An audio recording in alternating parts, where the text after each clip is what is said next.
Hey all, this week we cover some difficult topics in the athlete journey: anxiety, eating disorders, and REDS, which is relative energy deficiency in sports. Please look for help and resources in your sporting community. Enjoy the ep.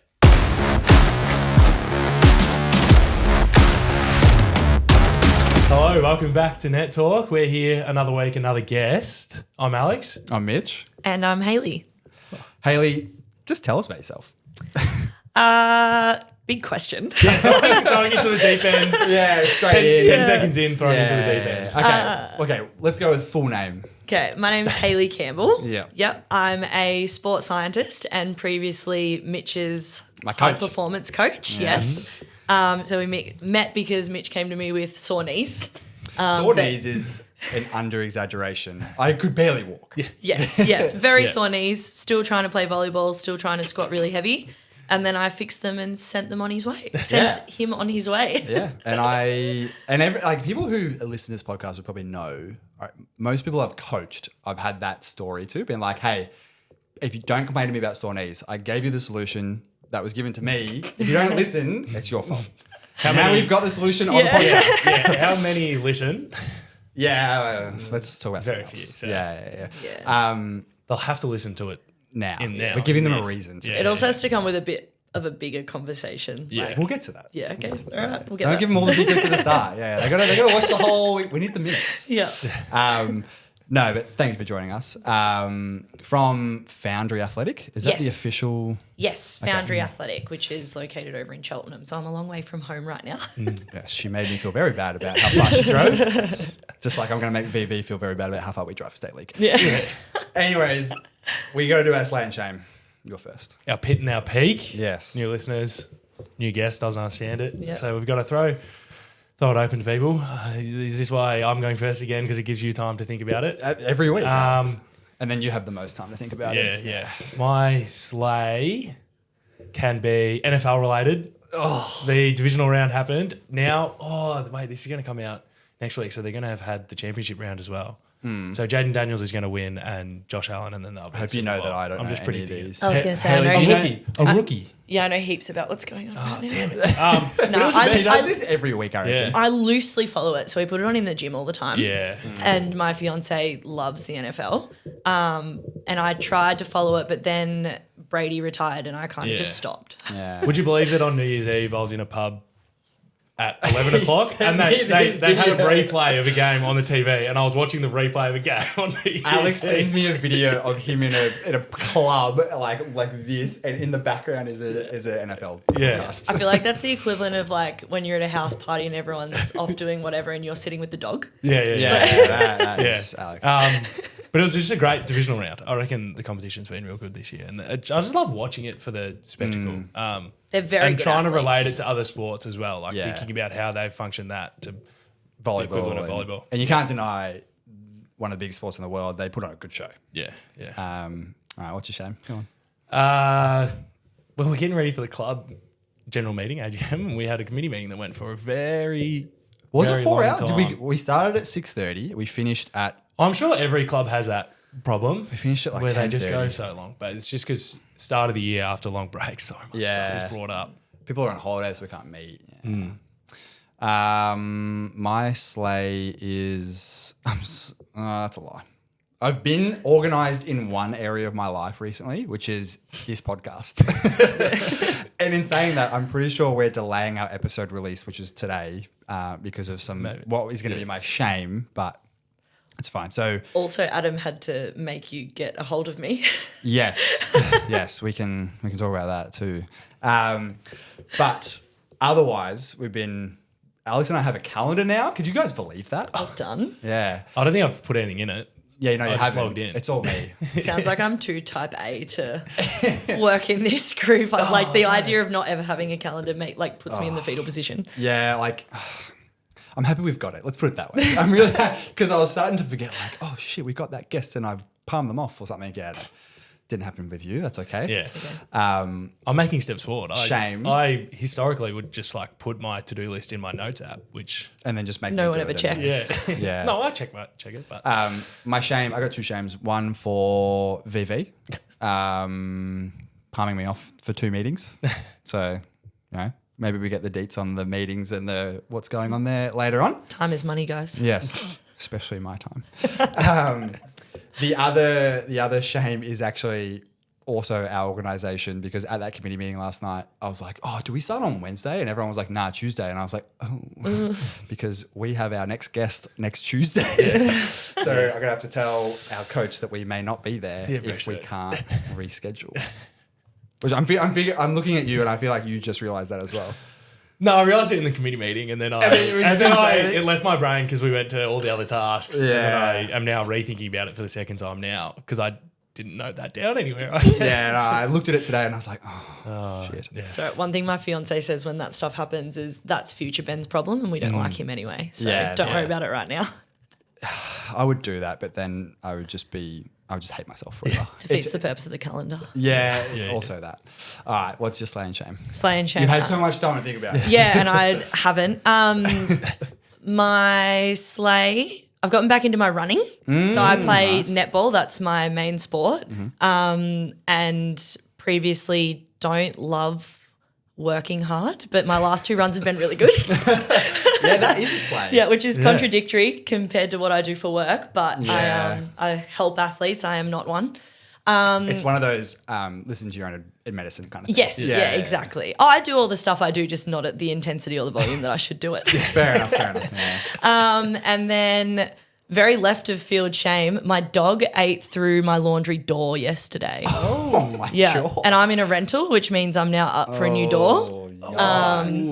That's That's why. It's very left of field, but it's actually the worst thing that happened to me this week. Wow, that's borderline traumatic. Yes, yeah. He's So- never been this naughty before. I don't know what's going on with Left him. unsupervised. Yeah, left unsupervised for too long. Did he get into the clothes though? That's, His nose is through the door. It's like two-sided, Yeah. and he's a sausage dog. He weighs like 9 kilos. What kind of mouth is this sausage dog? I was impressed. I was like 2 parts furious, 1 part like, Damn, bravo. man, You deserve to be in the laundry if you've worked that hard for it. Is there I know, food in I there? know or? sausage dogs burrow because I've Yeah. thought That's about true. like really wanting them, and then Yeah.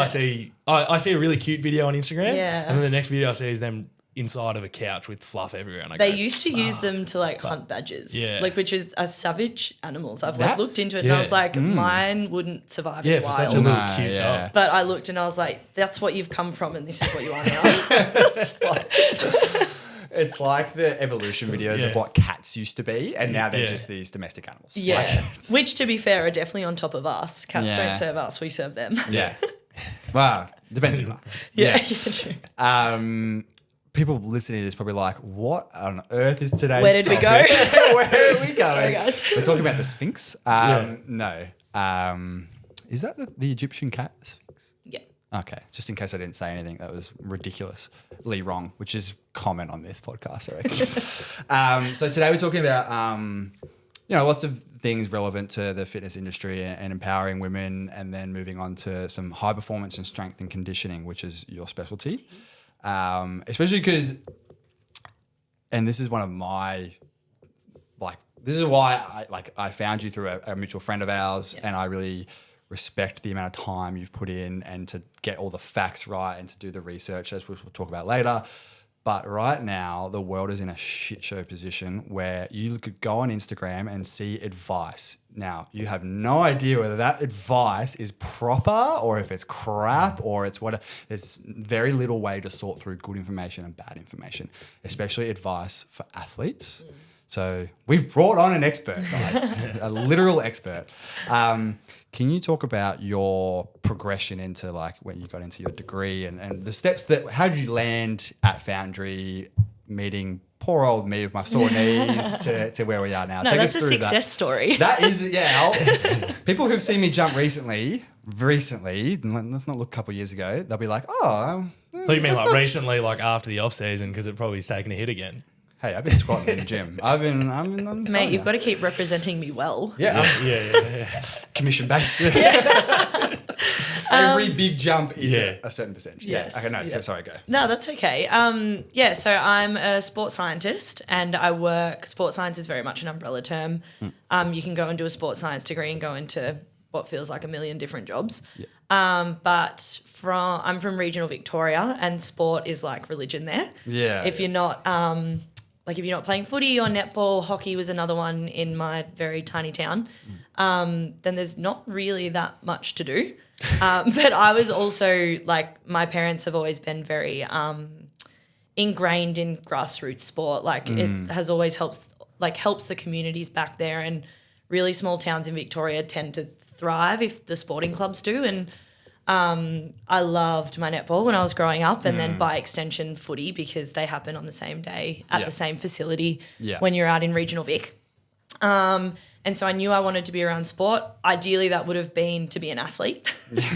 I mean, you are an athlete though. Which is kind of, I'm athletic. I'm not an athlete. I'm athletic. It's different. Okay. And so like knew I wanted to be around sport. Originally went and did a degree in sports therapy is what it's called, but it's essentially remedial. Okay. Which you might not actually know that about me. No, I started doing remedial before I went into my sports science degree, and then kind of I worked in that full time for a year, and then went into sports science and did sports science, and worked at a place called Core Advantage, which is now actually merged with my regular workplace, so that's come full circle. And that was where I met Adam, which is how he's one of my volleyball athletes as well. He's had a couple of mentions. Yeah. Is he going to be so flattered still being referred to as a volleyball athlete? Well, until he decides what he's doing and makes my life easier, then that's what he gets. He sent me a message. He's still an athlete. He's going to listen to this because last we talked about like drills and the fact that you steal all my drills. Apparently, I said also Adam steals all my drills. He messaged me. He's like, I always give you credit though. And I was like, fair enough. I'll give you credit. I say, hey guys, on my court, we're doing what's happening on that court. No, it's anyways. He's an athlete. It's a really good example of like why I like my job so much. Like I met Adam as an athlete, and he's now one of my closest friends. So, it's I love my job. Getting to be around like-minded people like Adam all the time, and just meeting good people is definitely a big perk of it. But so I was at Core Advantage, finished my degree, and then I've worked for a lot of different sport clubs. I took some of the athlete development things that I learned and have tried to help implement them at a grassroots level, because there are some really talented athletes out in regional Vic. Like my small town of 800 people alone has produced 2 AFL players, which is pretty good going. It's a good ratio. It's a good ratio. Yeah. And then like lots of other professional athletes as well. So I started working in teams, which is probably my favourite space to be in. Yeah. I worked for Casey in the VFLW, Casey in the VNL for netball as well. Yeah. And then I did a little bit of a stint with Melbourne AFLW too. And so now I work in the private sector, which is Foundry Athletic, which is an athlete development facility. We look after rehab, we look after athlete development and then recovery too. The whole idea of it is to try and bring professional level care to grassroots and up. So the great irony of sport is that, and my old boss Durham used to say this, that when you make it, you get access to everything you need to be the best, but a lot more people would have a better chance of making it if they had access to the things they needed. Yeah. And your knees are a good example of that, right? Like you just needed that little bit of information, and it made quite a big difference to your game and just your general life, because you can stand up out of a chair pain-free now. And I can actually enjoy playing again, because that season when you were that was there, hard. That was brutal for me. Well, that's a huge gap in Australian volleyball, mainly between it's not a professional sport here. There aren't really any teams that will actually offer you that stuff until you go overseas. But like even across my junior pathway, you slowly see teams realise how important it is and copy other sports. And we're doing a strength and conditioning program before every training. We're doing proper cool down every time, versus even other players I've heard from, the careers are so short because you don't do that from a young age and you don't have that sort of routine built up. Sorry, go. No, so that's one of the things we say to the kids that come through Foundry too is we absolutely want to make you better, and we're trying to rehab you from the injury that you've come through if that's how they come to us. But you also want to have the option to play sport for as long as you like. Because in Australia, it's such a social thing and such a big cultural part of your life that, it's hard. You say it to a 12-year-old and they roll their eyes, and it's well, no, there is a point where your body is not always going to be able to do for you what it does now. And so that's why I'm a big advocate for people in the S&C industry as well.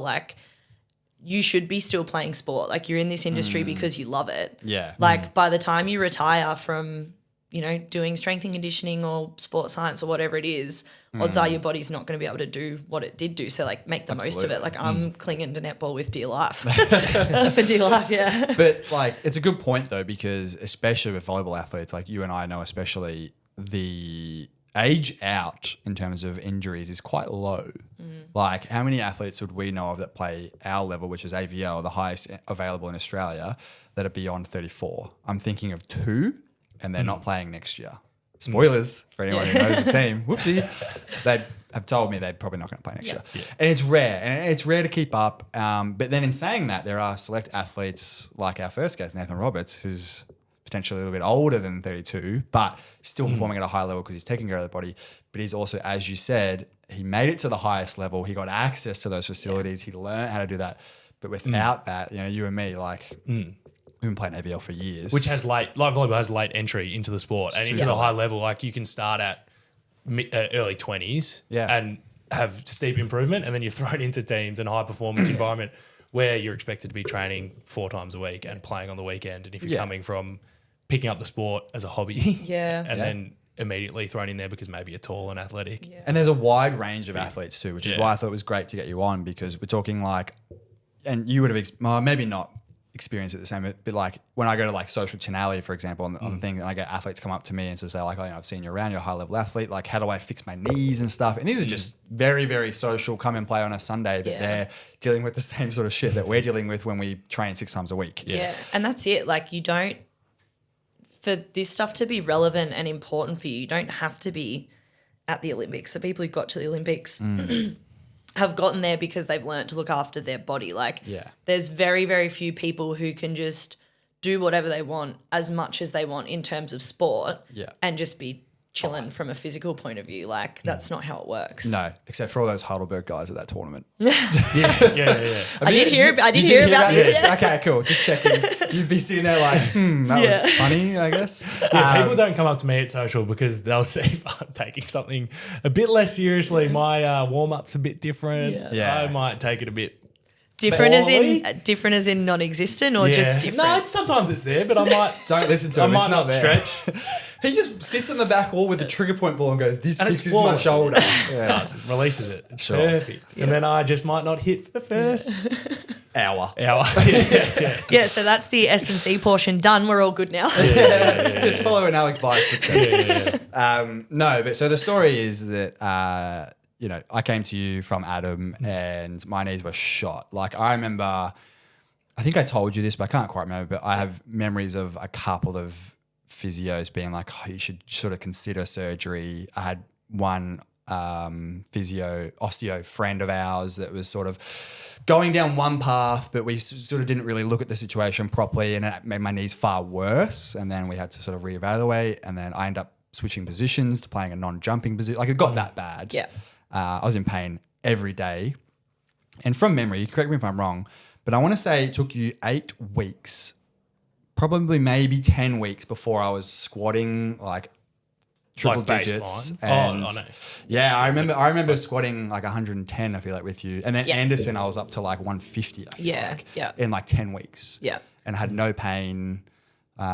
That timeline sounds about right, I feel like. Yeah, it was 8 weeks and we had like massive improvements in your performance from then. So Mitch still currently holds the counter movement jump PB at Foundry. Haven't been there in 2 years. Yeah, no, it's because it was good, but like you came in and you were jumping, say, 35 centimeters, which is like I can jump that. Yeah. I was in a lot of pain, guys. Please. Yeah, but no, that was it. But this is the good example. And then we tested you 4 weeks later. You were still in a little bit of pain, but not as much. And you jumped 50. Yeah, that's right. I remember that. And then single leg, I was sitting at like 22, no, 21. You cracked like nearly 30, which is huge. Like that's genetic. Like you can't teach people to jump that good. Like you can always improve people. Like everyone has a baseline, and by bringing in the right sort of methods and strength and conditioning and things like that, you can bring people up. But some people are starting here and some people are starting here just based on genetics. You're genetically bouncy. Yeah. So like if you'd walked in with a really good jump, which is exactly what you did, I can't take credit for that. I can take credit for the improvement though. Sorry, I'll give it to you though. It's fine. I tell you, like, Because I think I'm known to be a shorter player with a decent jump, but I would love to see your reaction to someone like Abe Penny. And I'm going to shout him out on the podcast because I love him. We love him. He's our teammate. Yeah. Shorter than me would put my vertical to shame, I reckon. His whole family. I won't go into the pennies, but one of his brothers actually, he's got one of the biggest verts in the AFL draft a few years ago. I can't remember. You would know. Yeah. Anyways, obviously you did a great job. Yeah. If you didn't, you probably wouldn't be. No,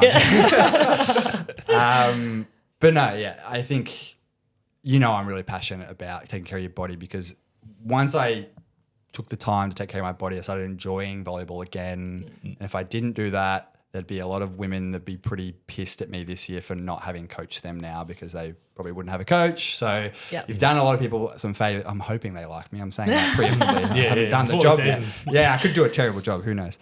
But I want to talk a little bit about that because you and I have conversations off air about empowering women and shining a light on what is a under-researched, underutilized section of sport and fitness and things, and you'll go into the data in a bit. Yep. Before we get there, though, how do I, as a male, this is a genuine question because I'm now in that boat and I want to do the best job that I can, but I also want to share the information for people in my boat as well.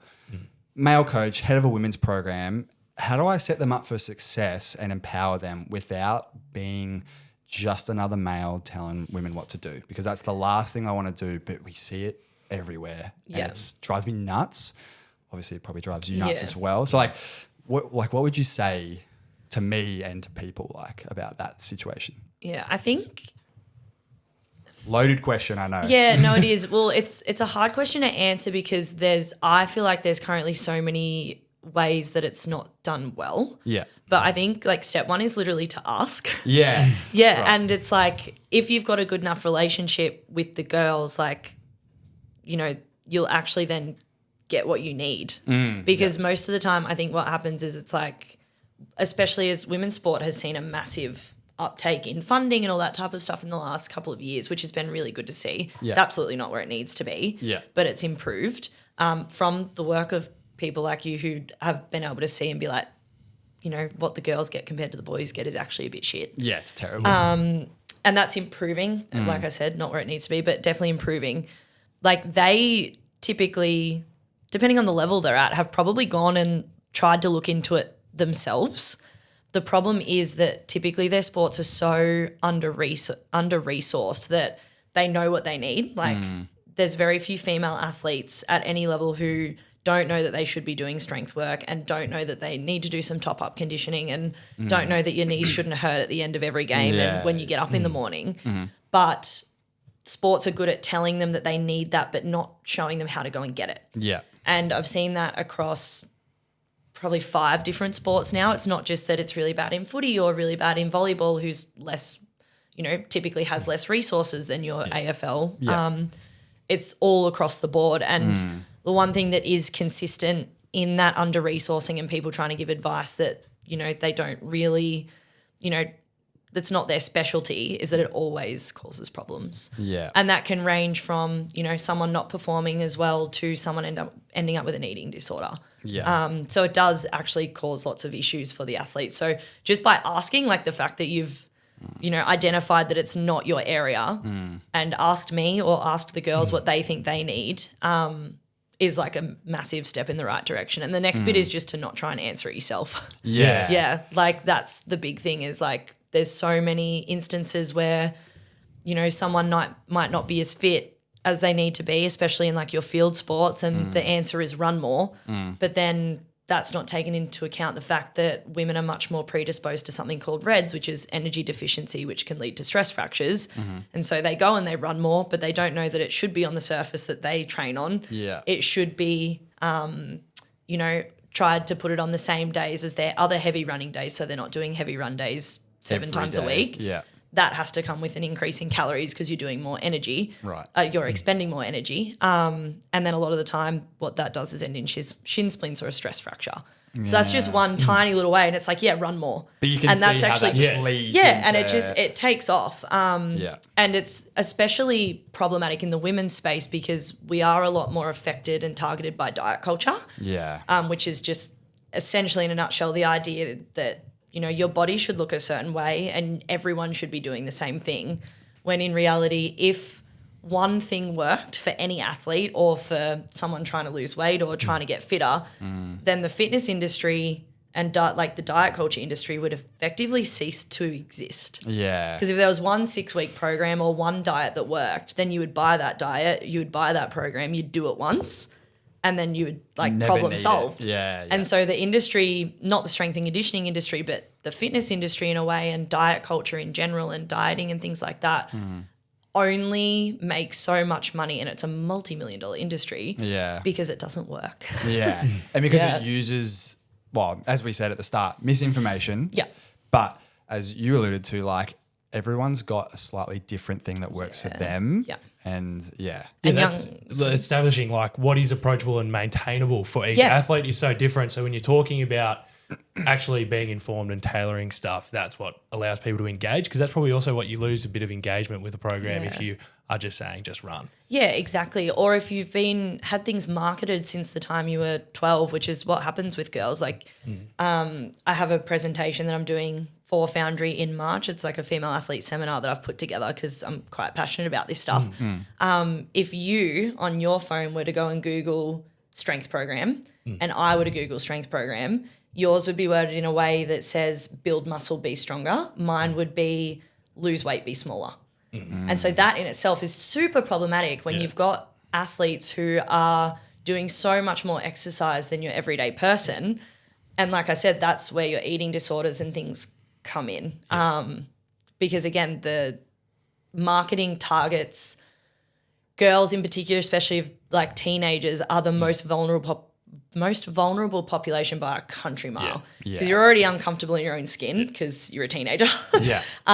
And sport might be your entire life and you just want to do the right thing for your sport. So it's rarely ill-intentioned, the things that get said. It's just that the repercussions are bigger because the women's space is still underserviced and it's not where it needs to be. So I think that's probably the biggest thing. If I can give that to coaches, it's like just recognize that you don't have to have all the answers, but the population you're dealing with are much more vulnerable, I suppose, and not in the way that like they're more delicate or they need to be treated as such. It's just, they're coming from a little bit further back and from probably a more targeted background than what the boys are. Yeah, the amount of pressures that are beyond. It's different. Yeah. Like it is. It's just so different. Yeah.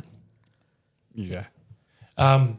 What do you avoid doing in establishing those things with new teams? Maybe is like the big thing for in volleyball. Junior teams always have huge turnover in staff and coaches, and a lot of the time it is just a parent, which I guess they sometimes understand their kid. Some stories they're putting a bit too much pressure on their own kid to be a part of a team and sort of have extreme expectations for their own children. Yeah. What do you do when you're establishing yourself as a new coach? I think it's like education genuinely is the first place to start, because again, everyone is desperately trying to do the right thing. Like especially the higher up you get, the higher the pressure, and the more compliant and diligent the kids are. Okay. Like I said, it's never like with the Dragons, for example. Last year when I did, we had a couple of girls doing way more running. And that wasn't because they were like, stuff Hayley's program, it's no good. It's because they desperately want to be better at what they're doing. And so it just has to start with the education piece. I've got like a little presentation that I usually pull up on day one, and that just touches on what load itself is, because load management gets thrown around heaps. But like, do people really understand? No one knows what it is. Yeah, exactly. Like, and it's I struggled. You let me learn. We had some setbacks. We certainly did. Warnable. But anyways, for those who know. But yeah, like you're absolutely right. Would you say in terms of, because like I'm thinking in my head like, okay, I'll educate myself as best I possibly can, but when available, I will seek expert advice, like yourself, like people in the field to come and address things that, like, I don't want to pretend I have all the answers. So it's like, would you say the best way to approach that situation? Yeah, definitely. I think obviously it's a little bit of a barrier to some people because like sport is such a big industry. It's also an expensive industry. Yeah.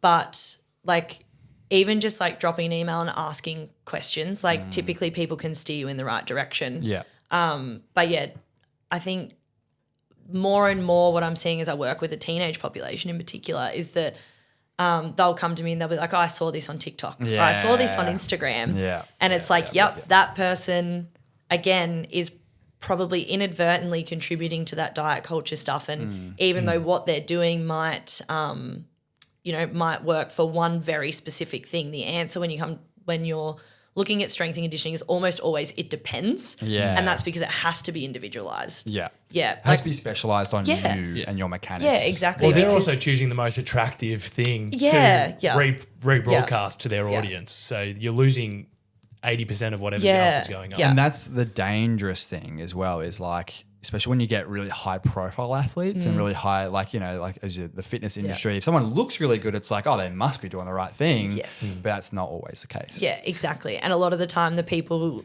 who look a certain way, whether or not they did the programs that they're selling, they're going to look the same because genetics is a thing. Is almost all of it. Yeah. Yeah. Yeah, that's a good point. And it's funny, this is such a tangent, but like, that TikTok got shut down for the Americans and all those big creators like Everyone lost their shit. divulged their secrets right before, and then it was back in 8 hours. And they were like, Ooh. like, jokes on you. Yeah. This is a good one. This is what I said I'd surprise you with, because it's something that Kate and I ran past on Instagram the other day, and it annoyed me because I do it. Like, that's what annoyed me the most. It's like society is bent in a way where it's like we heavily prioritize male athletes, right? And it's funny that I say male athletes, because if I said athletes, everyone would be like, yeah, male athletes. But no one says male athletes. Everyone says female athletes. Yeah. When people talk about athletes, it's always male, and it's like the whole point is that it serves a purpose when you have to specify female athletes as opposed to just athletes. And it annoyed me because I do it, but it's like, oh, like society is like that. Yeah. Like, that bothers me. And I imagine it would bother you as well. You almost can't let it bother you because if you look for it, it's everywhere. Yeah, that's what I mean. And you can't spend your whole life irritated. No. It speaks to, like, I don't want to go on a big tangent and say it speaks to society, but it absolutely is a thing in sport, right? Yeah.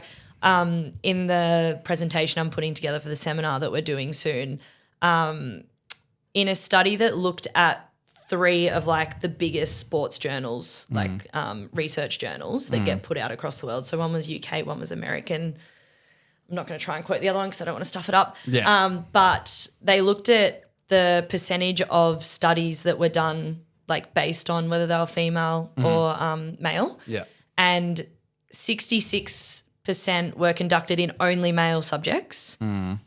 30% were done in male and female, which left 3% for us. Yeah, which is wild to think about. Yeah, which is wild. And to be fair, that was in 2017, 2018. I think post-COVID, there's definitely been Bit of a shift, yeah. Yeah, a bit of a shift, mostly because we got noisy about it. Yeah.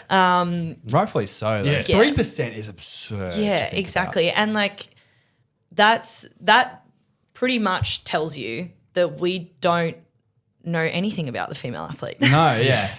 There's lots of research that has been kicked off in the last couple of years, but until that research is reproduced, you don't really know. It's like at this stage of the research that we've done into female athletes, it's like, all right, we have an idea that maybe this, It's still an exploration. 1 + 1 = 2, but we don't know for sure until other people do 1 + 1 and show that it equals 2. And that takes time, unfortunately. Yeah, and I think it's good that people are looking at this space more, but what's happening is people are looking at this new research, taking it as gospel and sprinting away with it. Yeah. And it's like, well, you probably don't have to change your entire schedule just yet. It's like, oh, that's an exciting space. There'll now be more funding go towards that research. And then hopefully in 3 to 10 years, depending on what the research is, we'll have like some good, we'll have a definitive answer and be like, yep, 1 + 1 does equal 2. Yeah, which is like annoying because it shouldn't have had to have taken anywhere near this long for people to go, oh, we should research athletes. But for it, like, now we're just going to have to wait longer. It's like, as you said, like, I had an experience personally, and I'm not a female athlete, where someone applied some hastily researched mechanics to me and it made me far worse. Yeah, and you ended up at my door. And I ended up at your door. So I can only imagine how much worse it is. Yeah. But it's good that it's finally turning around. Yeah. I want to put all the links for your seminar in the description. Please do. Yes. So if you're over in Cheltenham, please feel free to go. When is it? Can you give us a date? It's in March. I'll put the proper link up. You're the host. So the date has changed a couple of times, Yeah. just purely based on like a few other things that have gone on in terms of trying to make sure we've been really strict about what guests I get on. Yeah. And so the original date that I set on, 2 of my guests had their best and fairest. They play in the AFLW. They had their best and fairest on that day. And then the next date that I set, the doctor who will talk about the cycle in more detail and how that relates to female athletes wasn't available on that day. And I was like, well, I don't want to hold... And you want them in. I don't want to hold a seminar for female athletes and not talk about the menstrual cycle because that's kind of it.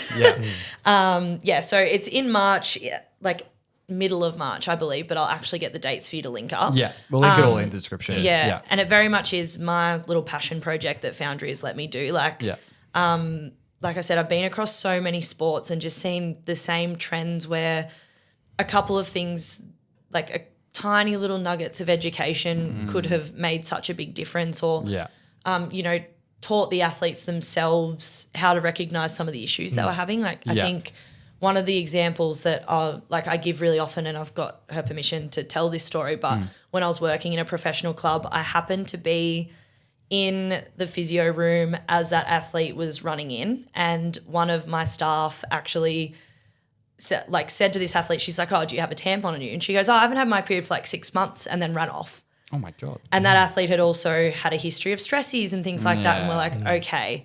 Yeah. And then we also worked out that had happened because she'd been trying to get fitter and trying to lose a lot of weight. Yeah.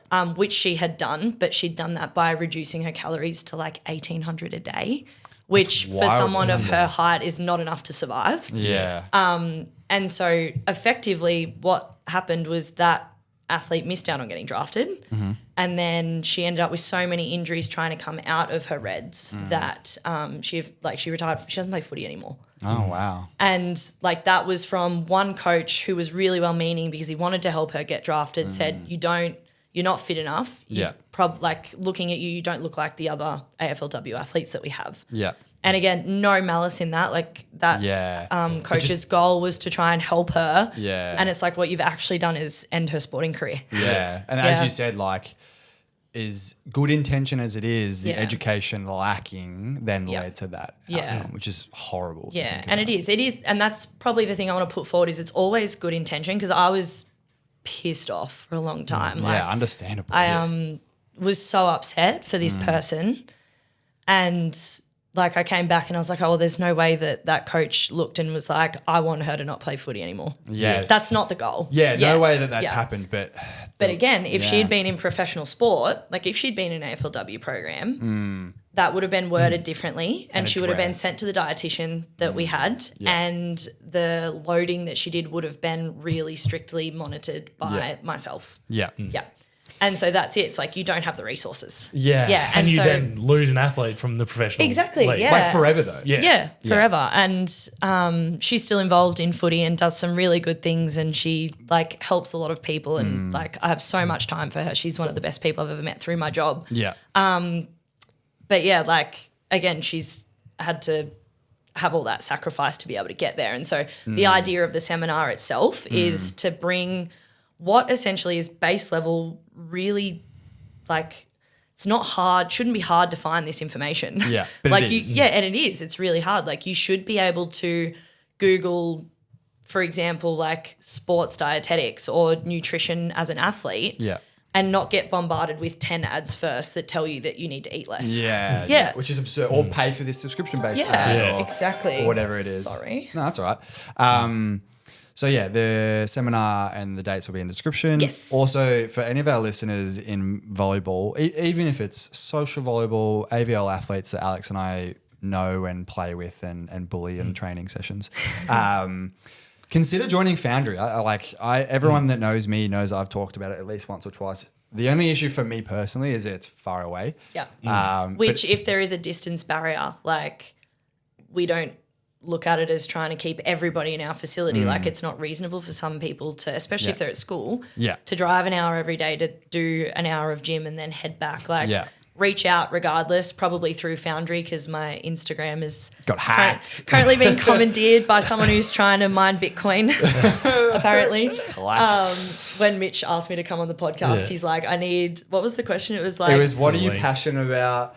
And how to not have your Instagram hacked. And I was like, I know nothing about that, but I know heaps about the first thing. But yeah, reach out to Foundry regardless, because if you're an hour away, then, you know, we have a network. The strength and conditioning industry is quite small. We'll send you to someone who can help you. Yeah. And I made it work. I traveled once or twice a week in my free time. Learn the things you need to learn. And then I haven't been since, but that's nothing against Foundry. That's just because I live far away and I learnt what I needed to learn. Yeah.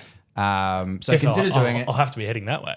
Yeah. Well, this is the thing. Once you have the information, you have it forever. Exactly. And like you just know that, and the goal for most athletes is to teach them how to manage themselves, because I was preparing you for Europe. Yeah. Like there's no point me not telling you the things that are making you better. Yeah. Because then you're going to go away and get sore knees anyway. Yeah. And that doesn't help anybody. That also makes me look crap because I haven't taught you the things you need to know. Well, you've done the complete opposite. So you've made yourself look very, very good. My knees have not been sore in forever. It's been great. But seriously, consider looking at Foundry if you live anywhere near it, or if you live anywhere in Melbourne and you play in volleyball, you want to sort yourself out.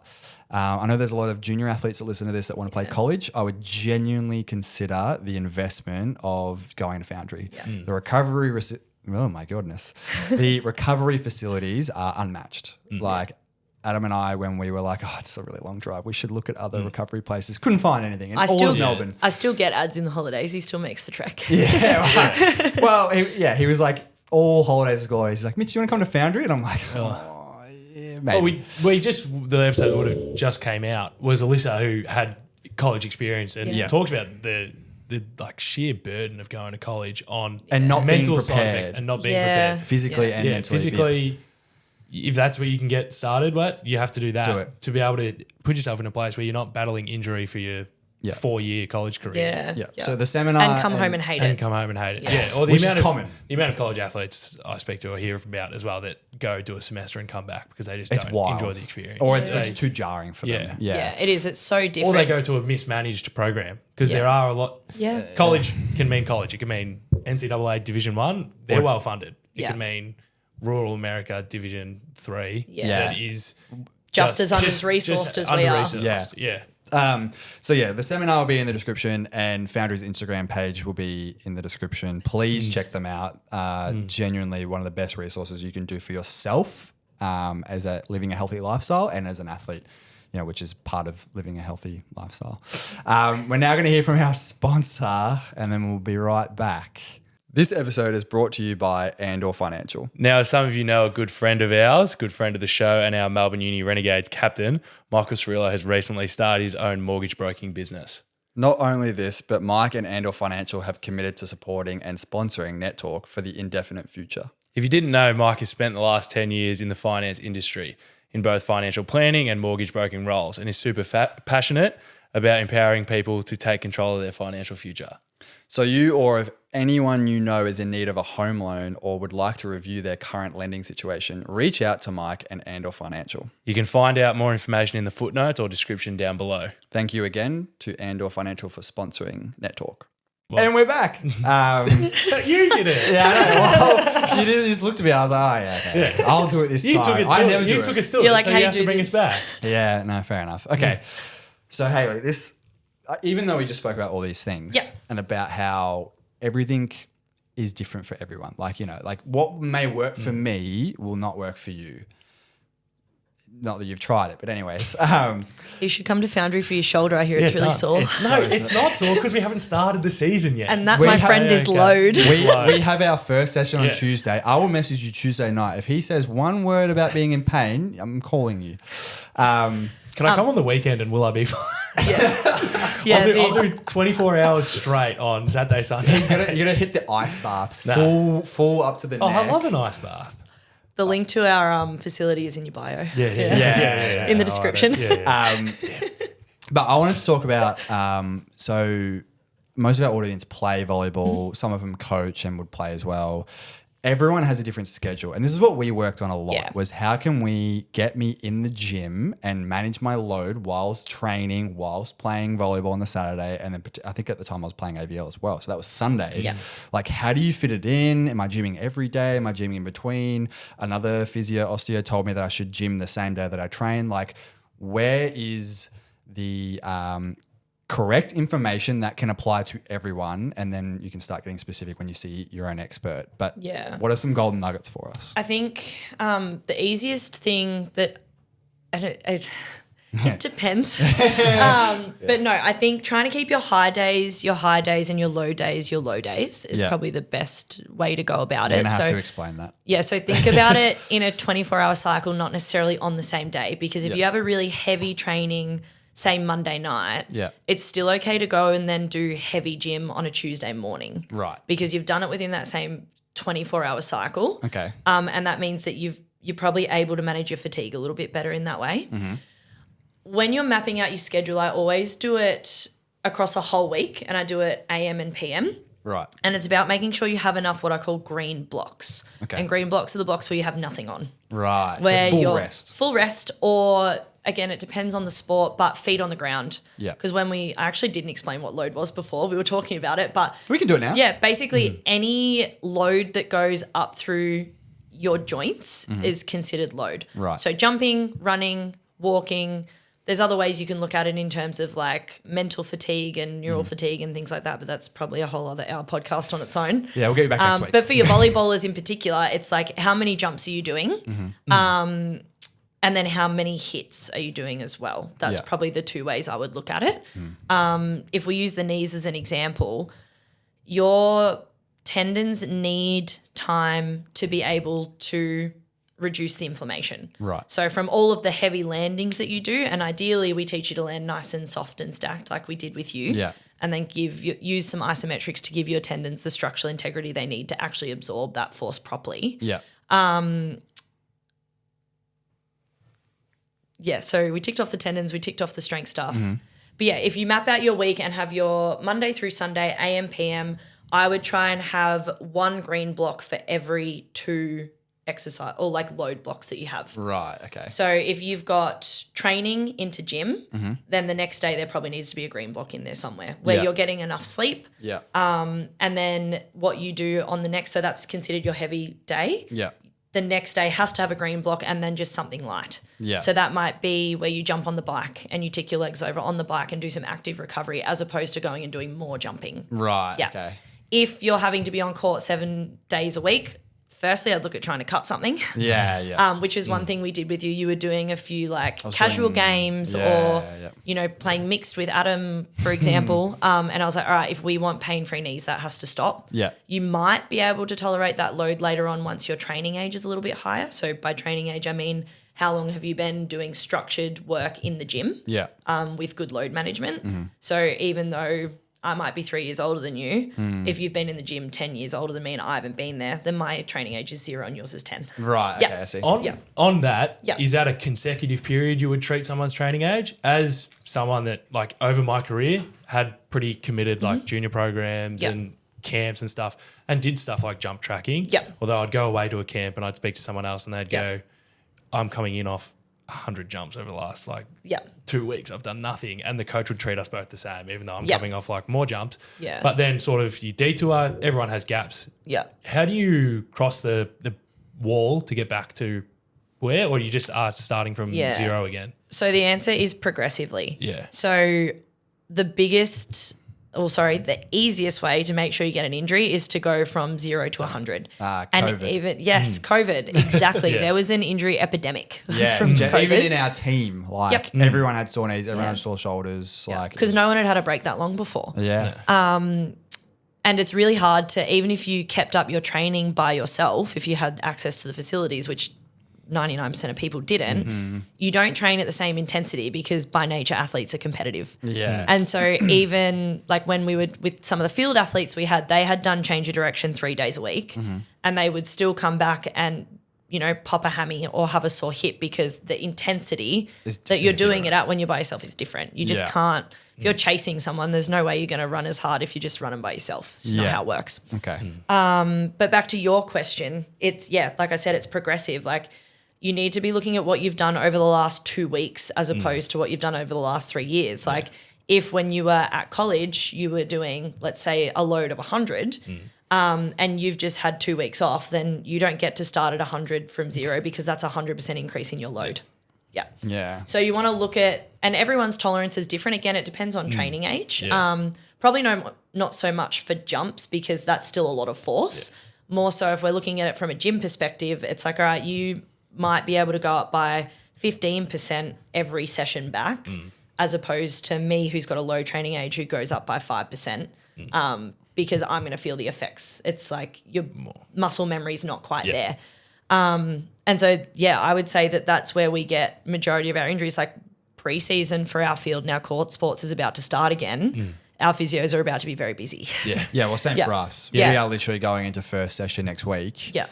You're cooked But so because many you have people done nothing. So many people lose motivation because they'll go, Yeah. "Oh, I'm going back to the gym. I'll start at where I Yeah. was." And then you just And then you pop and then you something. just done it. Oh, Yeah. I'm taking 2 weeks off now again. Yeah. And Then you can't walk I'll for 3 start days. again. Yeah. Can't walk Yeah. for 3 days, so you don't go back and Yeah. you've just lost actually 2 weeks when if you had Done it started properly. at 20% and moved through and had some patience, which again, athletes by very nature are not. Yeah, no. Had some patience and like moved up, Yeah. you're actually ahead. Yeah.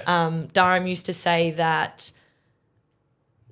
what was it? It was slow is smooth and smooth is fast. Yeah. That's what it was. Yeah. So if you take the slow route and you build up like gradually, then that's going to take less time than if you go at 100 and then you go back to zero because you've injured yourself and you go backwards anyway. Yeah. Yeah.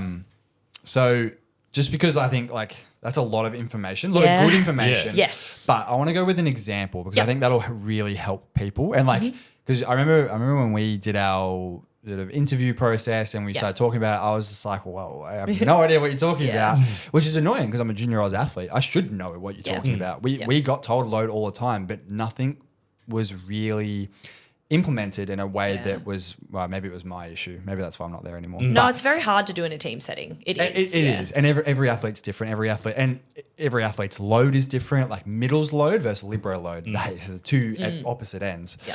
But for example, so we train on a Tuesday, Thursday, play on a Saturday. Yeah. From memory, I haven't been doing this recently. I've just been doing it every second day because I've had nothing on.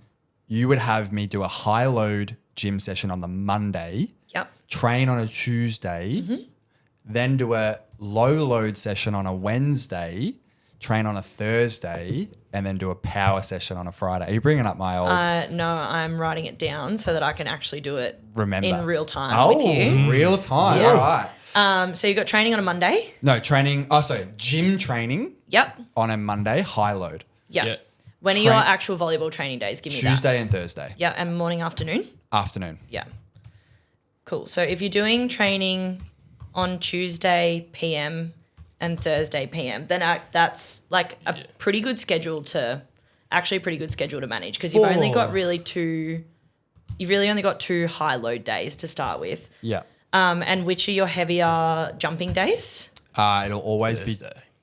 Wow. Well, that's what I was going to say. Do you contextualize the types of trainings? Yeah, well, no, we 100%. did Well, when we actually, did then it. it probably It'd be probably is Tuesday, 'cause then Tuesday's you have- reps. Yeah. Whereas Thursday's It's game. gameplay. Yeah. Yeah. So Tuesday was the higher. Okay, so higher volume on a Tuesday. 'Cause Yeah. I was like, I got to fit to my head. I was like, Thursday is the game play, but Tuesday is direct reps. Yeah. But sometimes that can be a skill-based thing where you're not doing necessarily. Yeah. But all that, Anything yeah, for I joy. remember it. We Yeah. were doing blocking reps. Tuesday. Just Yeah, blocking yeah. reps. And I Yeah. think I was like, you don't get to do that. Yeah. I was like, sorry, until as soon as you're at a 3 out of 10 pain for your knees, and that's not general advice for anyone. That was specifically for Mitch. Yeah. I hit that very quickly. Yeah. And I was like, okay, well, that's you done. Yeah. Like, and that sucks early days, but again, slow is smooth and smooth is Well, fast. by 8 weeks, I was Yeah. max jumping Yeah. with no pain and was Yeah. out jumping a lot of the team. Yeah. Yeah. So if you've got your high volume on a Tuesday Yeah. and you've then got more jumps on a Thursday, Yeah. And the days, and this is the thing, this is why it depends, because it wasn't reasonable for you to then come in on a Saturday, for example, because at the time you had lots of work stuff going on. Yeah. Yeah. And I had, and Saturday was game day back then. Yeah, exactly. And then so we've got a game on Saturday too. So for you, looking at that now, where you're in preseason, you don't have a game on Saturday. I'd actually have Friday as your high load day, because then you're going into your most rest. Yeah. Yeah. So Friday is heavy gym, is how I would do it. And then I would still have you do gym on a Monday, but it would be heavy tendon load, so heavy isometric load, Yeah.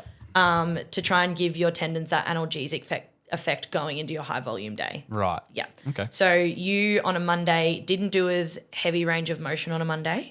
You could lift heavier because you weren't going as heavy range. Yeah. And you would be doing heavy isos, because when you're just holding a weight, it's easier to do more kilos as opposed to moving through range. Right. But in terms of taxing on your body and like sore muscles, Yeah. then Friday would have been your Yeah, okay. heavier day. Yeah. From memory, I feel like when I was in season, I feel Yeah. like Monday ended up being the high load, because I basically said to Gus, like, Tuesday has to be my low load because we can't fit it in before the Saturday. And that's good. If you've got the flexibility, and that's really good for the teams that Foundry manages, is because if an athlete comes to me and then I flick them onto the physio and the physio says she needs to do less load on this day, Yeah. then because we've got a partnership, that information gets there really quickly. Yeah, So it's yeah. easy for me to be like, hey, I know you really want Jessie to be doing high speed, but she's coming off a hamstring, so she can't do that today. Yeah, yeah. She will get there, but and that's the other thing. It's so easy when you've got full control over what the athlete does. Yeah, That's yeah. why turnaround times in a professional environment are so quick. Yeah. Yeah. Because you dictate everything that athlete And does. the coach has to, has to oblige by it. because Exactly. it's Yeah. in their Yeah. interest. Yeah, Yeah. that's it. And it's not that they have to do it. It's that they understand that if It's I necessary. do what Hayley and Army say, then I'm going to get Jessie back quicker. Yeah. Yeah. So that's how I'd map it out. You've got to look at what you've got coming up in the next 2 days, where you've got the most rest, and then apply, to be honest, what are pretty general training principles to that. So what I do for you and what I do for you are going to be very different, but you still follow the same principles of the load that we give you has to be progressive. Yeah. You need to be ticking the box of isometrics, because you're in a sport that typically has a high rate of tendon injuries. Yeah. We need to make sure you know how to land softly so you don't get the tendon injuries. You should take notes on that, Alex. You do not land. I've landed all right. The whole gym shakes, Alex. Yeah, still quiet, silent on the feet. Yeah. It's just when I fall over. Yeah, we haven't even touched on the knees yet. We've been talking about the shoulder this whole time. Yeah. You don't want to see his knees. Yeah. Flawless. I wear an knee-sleeve. But yeah, so He has to switch it to each knee every training. so you can That was a while ago. maybe just buy two. He sits there at training No, I and actually goes, hate them. I actually don't like my knee sleeve because it is just a standard Yeah. knee brace one. But Yeah. for volleyball, if your knee doesn't actually hit the ground that often, but Yeah. there's a puck and it's hollow in the center. yeah. So if you do tap a knee to the ground, you just hit Yeah. the kneecap on the ground. Yeah, which for those of you with Just sore bang. patella tendons is not the vibe. Don't do that. Yeah, no. Yeah. It's really funny though. And you did this last year as well, where it was like we'd get to train before training. He would sit there before his shoes and go, "Which knee is sore today?" and then put the knee Yeah. brace because he only had one, so you're gonna choose which Yeah. knee was sore. Which, like, pain affects your performance as well. Like, it's not just that you can't, it's not just that you don't like to jump and landing hurts. I guarantee you're not jumping as high. I don't even. Well, I wear it. I don't have much knee pain Yeah. at the end of this last season. Or The back pedal. for last year. Yeah, he's, And I still wore it for like security because I felt funny when I didn't wear it. Those Yeah. few trainings where I don't yeah, wear you did say anything. that. I remember that. Which, I am like, oh, sometimes I felt like I moved a bit better. But which I was from a just like, recovery this is heavy. perspective, that knee compression Yeah. doesn't actually do anything for your tendon. It's not helping. Yeah. But if you feel better, kind of who cares? Like Yeah. if it's not causing you any harm Yeah. and it's not negatively affecting your performance, then as long as you're doing your ISOs and going and doing your gym things that will help your knees, I don't give a shit if you wear your compression. Feels good for you, cool. Looks cool. No, because you got one pale knee and one Yeah. brace knee. Yeah. For those who are wondering what ISOs are, I'm just going to Oh, elaborate. yeah, sorry. No, it's fine. So leg extension machine, and Adam and I bought one. They're like $500. You don't need to buy one. You can go to a gym and do this fine. But Yeah, they're actually a lot more than $500. You guys lucked out on that. yeah, that was Adam. He was searching for it. We were searching for a while. But go into your local gym, whatever, single leg extension and hold on the lightest weight possible. Yeah. You had Lightest pain-free weight. So you want to get to doing them heavy, but essentially it's like a leg extension machine, which essentially is straightening your knee. But you're sitting down with your knee at about 45 degrees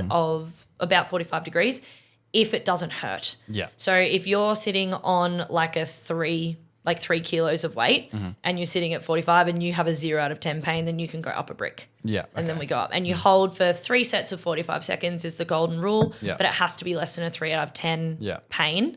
Again, that's specifically for the patella tendon pain that you had. Yeah. If you've got fat pad impingement, that changes. If you've got tracking issues, that changes. Like not all knee pain is equal. Yeah, which is fair. A lot Yeah. of volleyball juniors treat it all as patella tendonitis. Yeah. They go, Yeah, which and it's, it For might most of them is probably what it is, Yeah. to be honest.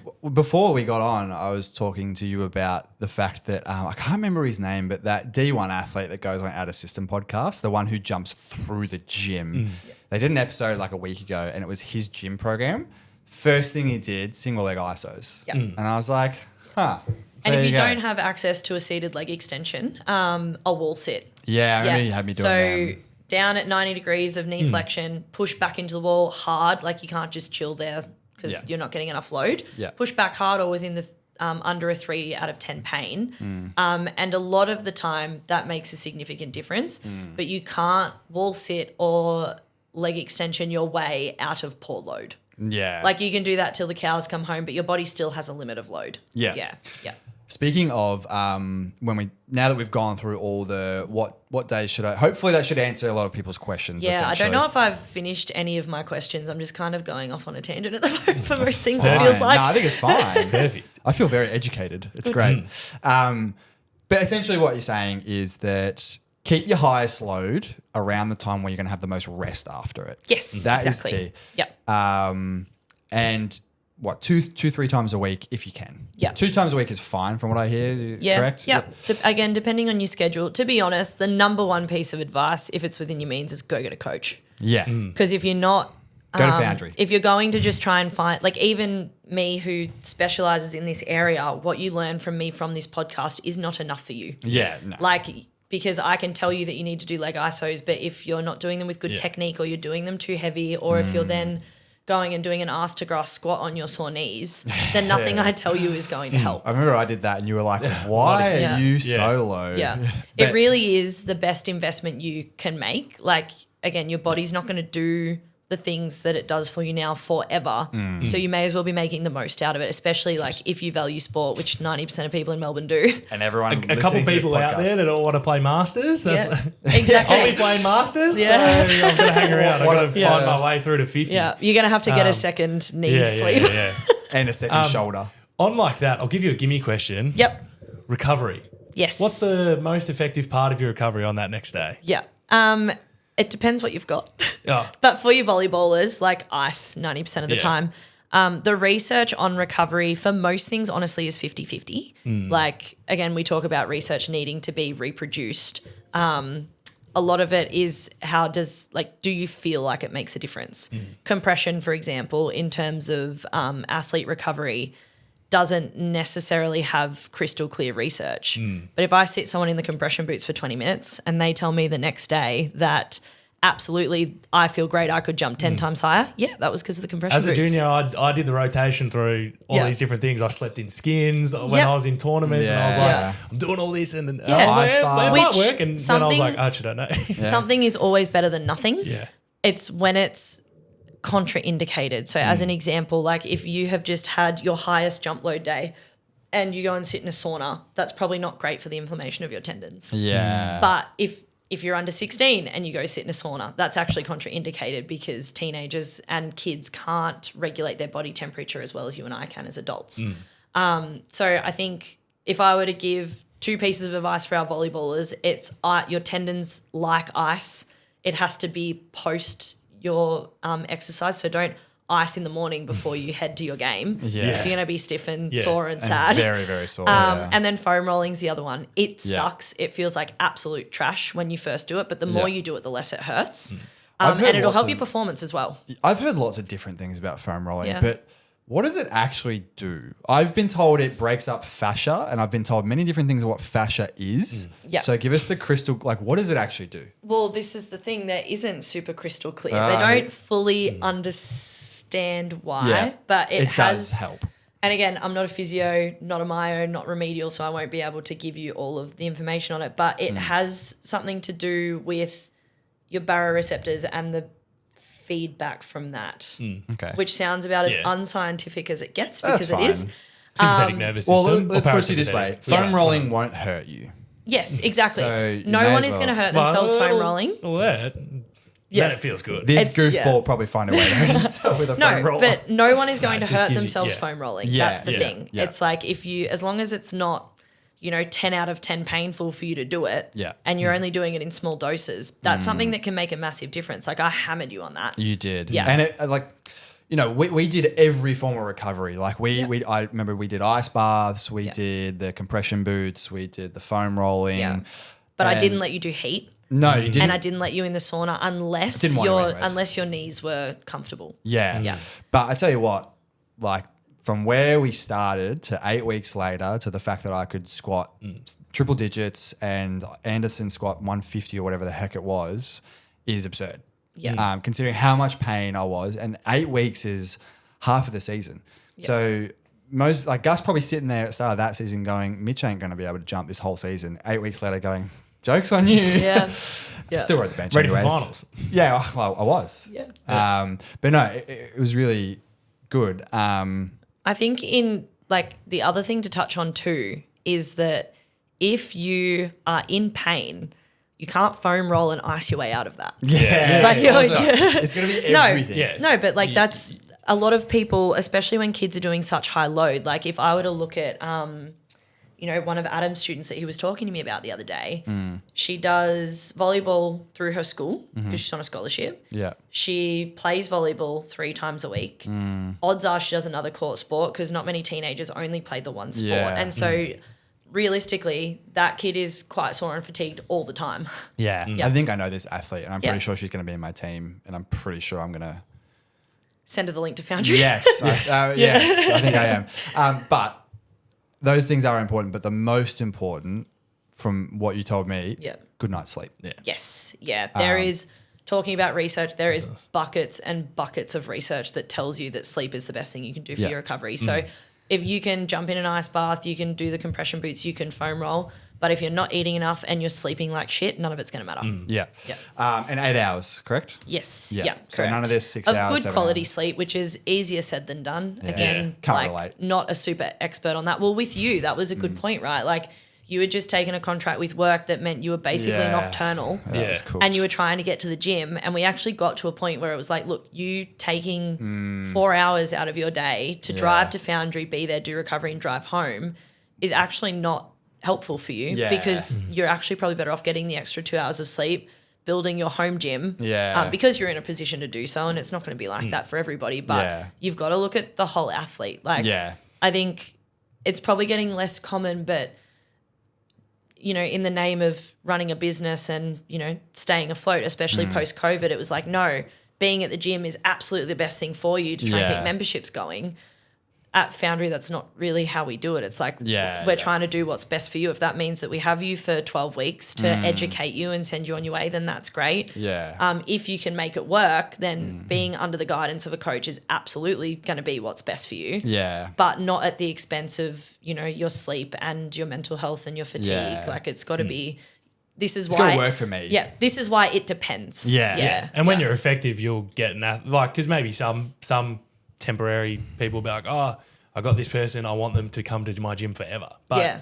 if you have a good relationship, Adam will come back. Yeah, every exactly. day. He does. And he does. Yeah. I absolutely would if I didn't live an hour away. Yeah. And Yeah. and like, I think, the moral of this entire episode is literally been seek expert opinion, Yeah. which is annoying to hear, but I learned this the hard way in terms of like how much, if people are going to talk about it, be like, how much money do you spend on physios, on gym memberships and this and that?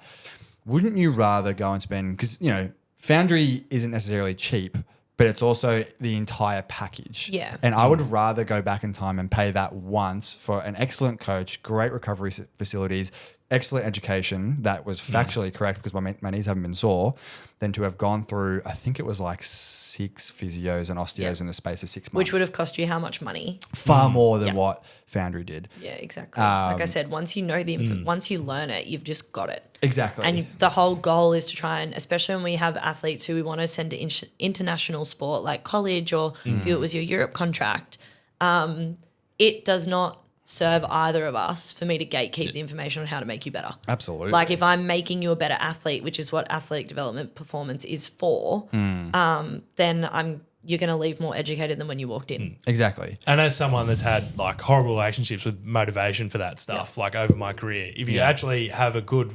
well-structured program, it helps a lot. So I'll be coming. Yeah. Yeah. But like you saw my journey from the outside in, like, and you could definitely say that I was miserable and then suddenly I was enjoying it again.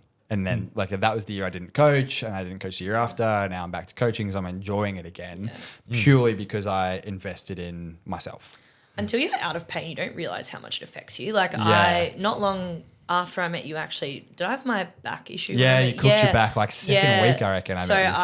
And no idea how it started. Like I promise I wasn't doing any stupid loading or anything, but I ended up with back pain that then turned into chronic back pain that I needed to be medicated for. And I had no idea how much that had worn me down. Yeah. Just because like there were so many things I couldn't do, or it was just always there. Like it was almost the first thing I thought about when I woke up, because I was like, oh, how's my back today? Which for you, as soon as you stand up out of bed, it's like my knees hurt, or I slept funny on my shoulder again.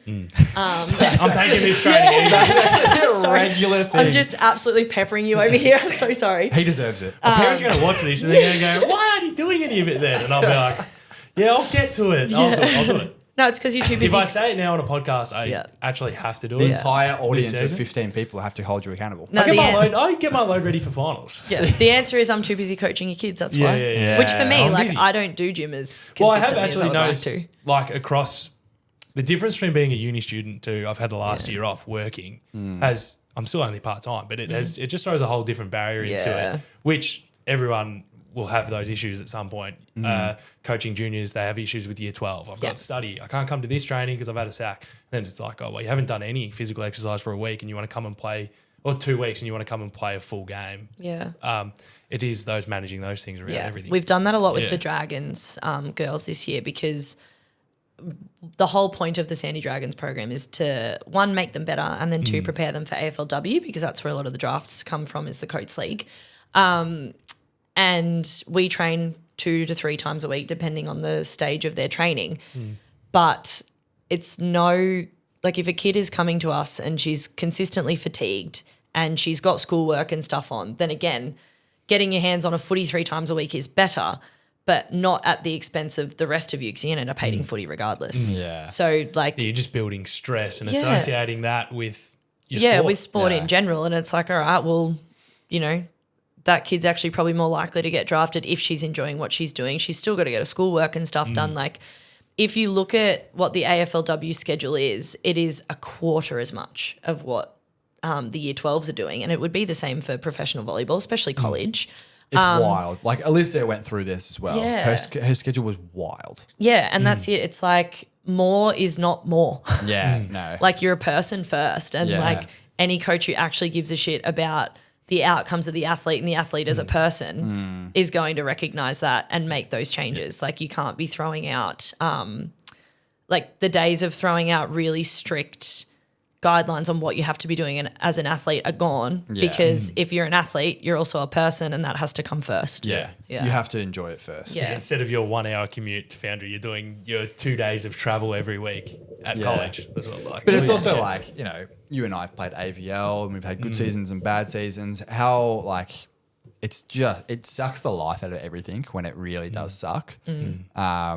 And like you and I have been through the junior Oz sort of pathway. How many people that we went through, and we're very different age groups, 4 years, 3 years apart. I would say like 60% of my age group don't play anymore. Yeah. And I would argue it's the same with you. Yeah. Probably even I don't know. I feel like the people that you still see floating around. Well, Are the actually, I select look few. at it from beach volleyball side. Yeah. specifically Victorian as well, is a good example. I think there's only 2 people from our age group that are still playing. It's me and my partner. It is you and Mitch, yeah. Yeah. His partner's name is Mitch. Okay. So, yeah. That's Very- not confusing. It's fun. Yeah. It's There's so a lot. annoying. There's a lot of people that don't No, have good my names. fiance's name is Ben, and so is my brother. Yeah. Yeah, it's actually the bane of my existence. Yeah, that would be really annoying. Trying to have a conversation about both of them is like actually Yeah. impossible. Mitch Broom gets to be a full name person. Though. Yes, perfect. I hate it. Is that everything you got? Yeah. Yeah, This I has think been really yeah. informative. This has been great. I hope I haven't just dumped a bunch of information that's made people more confused. But I think, again, the main takeaway is a coach is the best thing you can do Yeah. for yourself, even if it's for a short period of time. Yeah. And yeah, probably more is not more in terms of load management, I Yeah. guess, is my main takeaways. Yeah, hopefully it just opens or acts as an opener for a lot of people. Yeah. Yeah, and I think it's a real, like as I said, Alex and I will put the links in the description. Check them out. Like genuinely, the best thing you can do for yourself as a volleyball athlete and as a person is to invest in good trainers. And the seminar, like if I'm free, I will be there for sure. And Kate will come. I'm gonna drag you and Laura because I think it sounds great. Hopefully I'm putting a lot of time and effort into it, and I'm like low-key terrified that 3 people are going to turn up. Nah, You have 3 people just Yeah, there. yeah, That's yeah. all, yeah.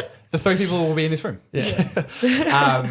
No, I really love your work, and that's why I thought it was really important to get you on. And you've done a great job. So thanks for being here. No worries. I love talking about this stuff. Happy to help. Yeah. Like I said, if anyone does have any questions, we'll put the links to Foundry in there, even if it's not to come to Foundry. Like for the female athletes in particular, like I know from experience it's so hard to get help. So any questions, please make sure you send them through.